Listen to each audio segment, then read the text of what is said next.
সেখানে যে আমি বলছিলাম যে লাগাতার গাজোয়ারি হয়েছে, জাস্ট গাজোয়ারি হয়েছে, যা নয় তাই হয়েছে সরকারি অর্থ অপচয় করে। এবং অবাক লাগে ভাবতে যে গত 15 বছর ধরে যে মমতা বন্দ্যোপাধ্যায় সরকার মানে চলেছে আমাদের রাজ্যে, সেখানে কি পঞ্চায়েত মন্ত্রী মানে তৎকালীন পঞ্চায়েত মন্ত্রী, তৎকালীন মুখ্যমন্ত্রী তারা কি সত্যি সত্যি কিচ্ছু জানতে পারেনি, নাকি দেখেও চোখ উল্টে রেখেছে? আরে আমার সরকারের এই টাকা যাচ্ছে, মানুষের টাকা যাচ্ছে, কেন্দ্র থেকে যে টাকা আসছে সেই টাকার অপচয় হচ্ছে, তাহলে কেন সেই বিষয়তে এতদিন অবধি কোনো পদক্ষেপ নেওয়া হয়নি? জানা নেই, সত্যি উত্তর জানা নেই। যাই হোক, সেদিন গেছে, যেদিন গেছে সেদিন গেছে, যা আছে আমরা সেটাকে নিয়ে ভাবো। দিলীপ ঘোষ পঞ্চায়েত মন্ত্রী, তিনি এই কাটমানি কালচার প্রসঙ্গে এবং এই কাটমানি বন্ধ হয়ে যাওয়ার প্রসঙ্গে কি বলেছেন আজকে শুনুন। আমি তো বলবো গব্বরের সেই স্লোগানটা একটু ডায়লগটা পাল্টে দিই, सरदार काटमानी खाया है। सरदार बोलता है अब अंडा खाओ, सरदार काटमानी के बदले अंडा, तो बराबर है ना। तो माननीय अध्यक्ष जी, हमारा এই সংবিধান সংশোধন আমাদের প্রয়োজন ছিল না, 73 থেকে চলছে। কেন এনেছি আমরা? না, আজকে পশ্চিমবাংলায় যে বিশেষ পরিস্থিতি তৈরি হয়েছে, একটা লোকের রাজনৈতিক অভিসন্ধির জন্য মানুষ একটা ডেথ সার্টিফিকেট পাবে না, রেসিডেন্স সার্টিফিকেট পাবে না, বার্থ সার্টিফিকেট পাবে না, বাড়ির শৌচালয়ের টাকা পাবে না, আবাস যোজনার টাকার কিস্তি আটকে যাবে, যে গরিব মানুষগুলো যে রামজিতে কাজ করেছেন তার পেমেন্ট আটকে যাবে সে সই না করলে। এই অনুমতি আমরা দিতে পারি না, সেই ক্ষমতা আমরা ছিনিয়ে নেবই। সেই জন্য আমরা করছি এখানে একজন সেক্রেটারি বা এক্সিকিউটিভ অ্যাসিস্ট্যান্ট সিগনেচার করবেন, কিন্তু অনুমতি দেবেন প্রধান, হিসাব দেখবেন প্রধান, তিনি সেখানে জনতার বৈঠক করবেন, সিদ্ধান্ত নেবেন কোন রাস্তা হবে, সব তিনি করবেন। সইটা এই জন্য করতে দেবো না, কারণ একজন কন্ট্রাক্টরকে 3 বার ঘোরানো হয়, 5% দেবেন না 10%, তারপরে সই করেন।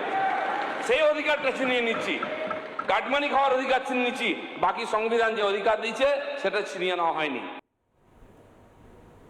একদম পরিষ্কার কথা, একদম ঠিক কথা বলছেন পঞ্চায়েত মন্ত্রী, যে কত টাকা স্যাংশন হবে সেটা প্রধান বসে বসে নিজের পছন্দে সই করবে, তারপরে কিছু টাকা কাটমানিতে যাবে, পরে থাকা টাকা দিয়ে রাস্তা তৈরি হবে বা ইত্যাদি তৈরি হবে, এসব আর চলবে না।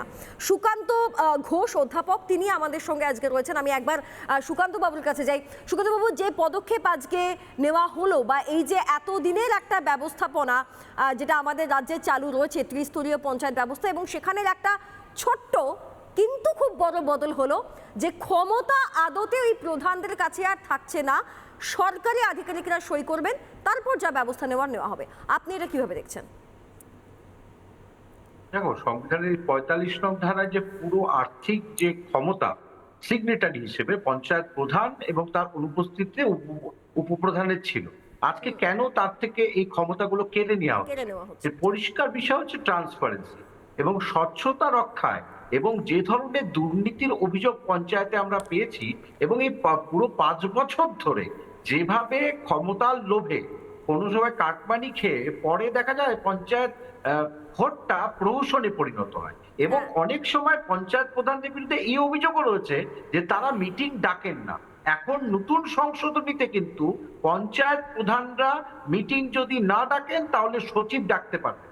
তাহলে কোথাও গিয়ে তৃণমূল স্তরে যে পঞ্চায়েতি ব্যবস্থা একটা রাষ্ট্রের সবচেয়ে বড় জায়গা, সেটাকে শক্তপোক্ত করলো সরকার, এবং কাটমানি থেকে শুরু করে যারা এতদিন বিগত দিনে প্রধান উপপ্রধানরা কাটমানি খেয়ে বড়লোক হয়েছে এবং মোট কথা তারা পরিষেবা দিতে পারেনি, তারা অনুপস্থিত থেকেছে দিনের পর দিন, এবং অনেক জায়গায় 2018 পঞ্চায়েত নির্বাচনের পরে অনেক জায়গায় প্রধান উপপ্রধানদের পাওয়া যায়নি, এবং পঞ্চায়েতে মানে যে জায়গায় বিজেপি জিতেছে সেখানে তাদের চালাতে দেওয়া হয়নি ভোট।